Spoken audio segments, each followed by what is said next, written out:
বন্ধুরা, জীবনে কিছু কিছু সিনেমা থাকে যা আপনাকে হাসায়, কিছু সিনেমা কাঁদায়, আর কিছু সিনেমা এমন হয় যা বহুদিন আপনার হৃদয়ে গেঁথে থাকে। সাইয়ারা ঠিক তেমনই একটি সিনেমা, একটি হৃদয় ছোঁয়া ভালোবাসার গল্প যা মনে গভীর ছাপ ফেলে। আজ আমরা আলোচনা করব সেই সিনেমা যে গল্পের প্রতিটি মোড়ে লুকিয়ে আছে আবেগ, ভালোবাসা আর ত্যাগের প্রতিচ্ছবি। তবে গল্পে যাওয়ার আগে একটি ছোট্ট অনুরোধ, ভিডিওটি যদি ভালো লাগে তাহলে অবশ্যই লাইক ও শেয়ার করবেন, আর যারা নতুন দর্শক তারা চ্যানেলটি সাবস্ক্রাইব করে পাশে থাকবেন। গল্পের শুরু হয় বানি বাত্রা নামের এক মেয়েকে দিয়ে, যে তার প্রেমিক মাহেশের জন্য আদালতে অপেক্ষা করছিল মুম্বাইয়ে।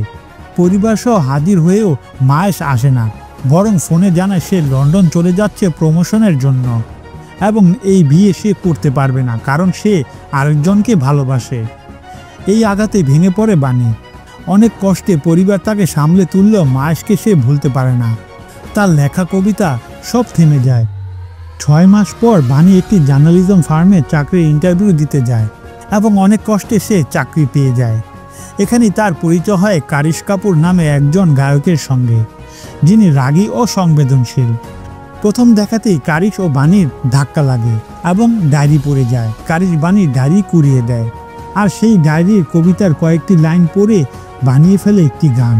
প্রখ্যাত র্যাপার প্রিন্স গানটি শুনে মুগ্ধ হয় এবং তার স্টেজ শোর জন্য পূর্ণ গানটি চায়। কারিশ বানিকে অনুরোধ করে গানটি সম্পূর্ণ লেখার জন্য এবং প্রতিশ্রুতি দেয় সে প্রিন্সের সাক্ষাৎকার নেওয়ার সুযোগ বানিকে দেবে। শুরু হয় এক গভীর যাত্রা।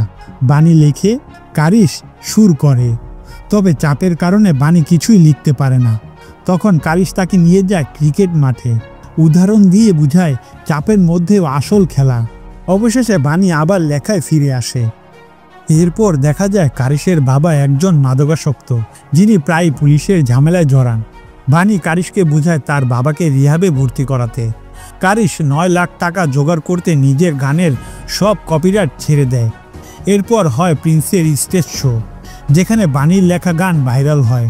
সবাই চমকে যায়, কারণ এমন ভালো লিরিক্সের স্বাদ তারা আগে পায়নি। এই গানটি বানির ও কারিশের সম্পর্ককে আরও গভীর করে তোলে। কিছুদিন পরে কারিশ তার পুরনো বন্ধুদের নিয়ে আবার ব্যান্ড গঠন করে। বানি লিরিক্স লেখে এবং আবারও তারা একসঙ্গে গান তৈরি করে, যা ইউটিউবে আপলোড হতেই ভাইরাল হয়ে যায়। তবে জীবনে সব সময় সুখ আসে না। বানির মা কারিশের সঙ্গে সম্পর্ক নিয়ে সন্দিহান হন, কারণ কিছু মাস আগেই বানি বিষণ্ণতায় ভুগছিল।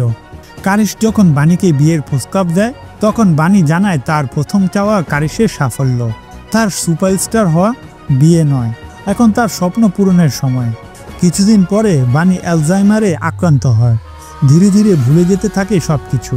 সে বিষয়টি লুকিয়ে রাখে কারিশের কাছ থেকে, যাতে সে ব্যথিত না হয়। কিন্তু এক দুর্ঘটনার পর কারিশ সব জানতে পারে। তবুও সে বানির পাশেই থাকে।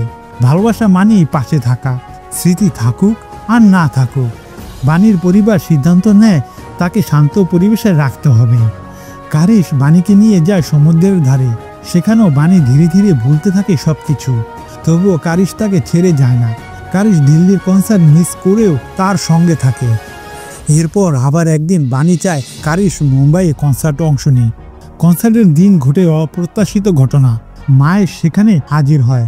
বানি তাকে দেখে আবার ভুলে যায় সব, পুরনো স্মৃতিতে ফিরে যায় এবং মাহেশের দিকে ফিরে যায়। মায়ের সুযোগ নিতে চায়, কিন্তু ঠিক তখনই সেখানে কারিশ উপস্থিত হয়। শুরু হয় উত্তেজনাপূর্ণ মুহূর্ত। বানি ভুল বুঝে কারিশকে ছুরি মারে, কিন্তু কারিশ পালায় না, বরং আলিঙ্গন করে।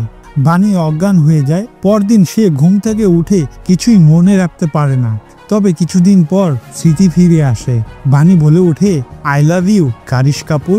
তারা আবার একসঙ্গে হয়, বিয়ে করে এবং সুখে থাকতে শুরু করে।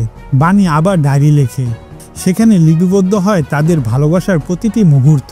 এভাবেই শেষ হয় সাইয়ারা, একটি হৃদয় স্পর্শী প্রেমের গল্প যা আমাদের শেখায় ভালোবাসা মানে শুধু স্মৃতি নয়, পাশে থাকা। যদি এই হৃদয় ছোঁয়া ব্যাখ্যাটা ভালো লেগে থাকে তাহলে দয়া করে ভিডিওটি লাইক ও শেয়ার করুন, আর সাবস্ক্রাইব করে আমাদের পাশে থাকুন। ধন্যবাদ।